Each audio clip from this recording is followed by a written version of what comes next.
Welcome student. देखिए resistivity ये topic है, इसको अभी आप लोग समझ लीजिए रेजिस्टिविटी क्या होता है। ठीक है, इसमें एक फॉर्मूला है, आप देख रहे हैं R equal to rho into L upon A, ये फॉर्मूला है।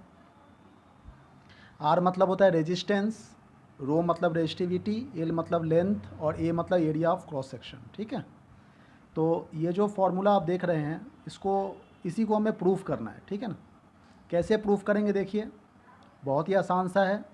सबसे पहले ये इक्वेशन 1 को समझिए। इस इक्वेशन 1 में क्या कह रहा है, the resistance of a given conductor is directly proportional to its length. Resistance जो है वो लेंथ के डायरेक्टली प्रोपोर्शनल है, मतलब लेंथ को बढ़ा देंगे तो रेजिस्टेंस भी बढ़ेगा, लेंथ को कम करेंगे तो रेजिस्टेंस भी कम हो जाएगा। ठीक है, और ये रेजिस्टेंस जो है वो एरिया ऑफ क्रॉस सेक्शन के इन्वर्सली प्रोपोर्शनल है। ठीक है, एरिया ऑफ क्रॉस सेक्शन और रेजिस्टेंस ये क्या है, इन्वर्सली प्रोपोर्शनल है। मतलब एरिया ऑफ क्रॉस सेक्शन को बढ़ा देंगे तो रेजिस्टेंस कम हो जाएगा, एरिया ऑफ क्रॉस सेक्शन को कम कर देंगे तो रेजिस्टेंस बढ़ जाएगा। ठीक है, तो ये क्या है, इन्वर्सली प्रोपोर्शनल है। ये दोनों इक्वेशन समझ में आ रही बात। मैंने बताया था, जैसे मान लो एक वायर है, यहाँ पर एक वायर लेंथ देख रहे हैं आप, इसका लेंथ एल है, तो यदि इसको डबल कर दिया जाए मतलब और लेंथ हमने लार्ज कर दिया लेंथ को, लेंथ बढ़ गई, तो यहाँ पर जो रेजिस्टेंस था, मान लो यहाँ पे कितने रेजिस्टेंस हो गए, 1 2 3 4 5 6 7 रेजिस्टेंस है हाफ में, तो इसको डबल कर दिया तो 7 रेजिस्टेंस यहाँ भी आ गए। ठीक है ना, तो 7 + 7 14 रेजिस्टेंस हो गए ना, मतलब बढ़ गया। तो कहने का मतलब लेंथ बढ़ता है तो रेजिस्टेंस भी बढ़ जाता है कि नहीं। यही फर्स्ट इक्वेशन में कह रहा है कि लेंथ जो है वो रेजिस्टेंस के डायरेक्टली प्रोपोर्शनल है। यदि आप लेंथ को डबल कर देंगे तो इसके अंदर का रेजिस्टेंस भी डबल हो जा रहा है, जाहिर सी बात है। ठीक है ना, दूसरा है एरिया ऑफ क्रॉस सेक्शन के इन्वर्सली प्रोपोर्शनल होता है।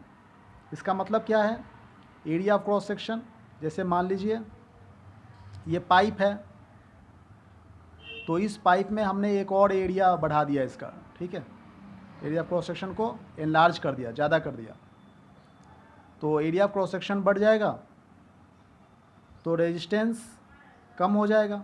ये बात कुछ समझ में आ रही है, एरिया ऑफ क्रॉस सेक्शन को बढ़ा देंगे तो रेजिस्टेंस कम हो जाएगा। जैसे मान लो एक छोटा सा पाइप है, पतला पाइप है, उससे पानी क्या है, करंट की तरह से फ्लो होता है। ठीक है, पानी जो है वो करंट जिस तरह से फ्लो होता है, पानी भी उसी तरीके से फ्लो होता है। और रेजिस्टेंस मतलब बाधा। तो एक पतला पाइप है तो उसमें से पानी थोड़ा थोड़ा करके पास होगा, और यदि एक मोटा पाइप है, पंपा जिसे कह रहे हैं, इसमें से पानी क्या होगा, ज़्यादा पास होगा। तो इसका मतलब पानी मतलब करंट, तो एरिया ऑफ क्रॉस सेक्शन बढ़ा दिए तो पानी ज़्यादा पास हो रहा है, ज़्यादा पानी निकल रहा है इसमें से, मतलब करंट ज़्यादा पास हो रहा है, तो रेजिस्टेंस कम हो जाएगा, है कि नहीं। तो इसलिए आप समझ सकते हैं कि एरिया ऑफ क्रॉस सेक्शन यदि बढ़ा दिया जाए तो रेजिस्टेंस कम हो जाता है, इस तरह से भी समझ सकते हैं। और छोटा सा पाइप है, पतला पाइप है, तो उसमें से करंट जो है वो कम पास होगा। जैसे पानी, पतला पाइप है तो उसमें से पानी कम पास होगा ना, उसी तरह से पानी और करंट सेम है तो करंट भी कम पास होगा। तो करंट कम पास हो रहा है मतलब उसका रेजिस्टेंस ज़्यादा है, तो इसका मतलब एरिया ऑफ क्रॉस सेक्शन को हमने कम कर दिया तो रेजिस्टेंस बढ़ गया, इन्वर्सली प्रोपोर्शनल हो गया ना, उल्टा हो गया। तो ये दोनों इक्वेशन आपको समझ में आ गए होंगे। इन दोनों को हमें कंबाइंड करना है। ठीक है, कंबाइंड करेंगे तो R is directly proportional to L upon A हो जाएगा। अब इस प्रोपोर्शनल को हटाते हैं, यहाँ पर इक्वल साइन रखते हैं, प्रोपोर्शनल को हटा करके इक्वल साइन रखेंगे, जिसे रो कहते हैं। रो मतलब रेजिस्टिविटी। ठीक है, रेजिस्टिविटी, रो मतलब क्या होता है, रेजिस्टिविटी होता है, रेजिस्टिविटी रो मीन्स।